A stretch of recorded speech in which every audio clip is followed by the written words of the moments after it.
rasulullah sallallahu alayhi wa sallam nee na maa min zamb amul benn bàkkaar bu jar ñu gaawal mbugalam ci àdduna bii.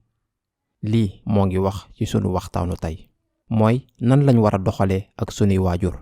lii mooy mbugal bi ngir ñu am doxalin bu bon. amul benn bàkkaar bu jar ñu gaawal mbugalam ci àdduna bii. maa yu daxara lahu fil aaxira.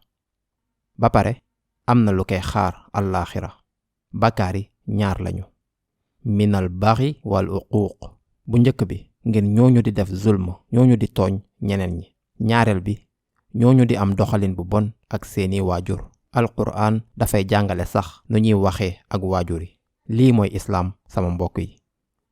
kon ay waxu dof la bu ñu nee am na ay waajur yu bëggal am doom. xale yi ñoo ñuy bégloo. dañuy andi kontante ngir seeni waajur.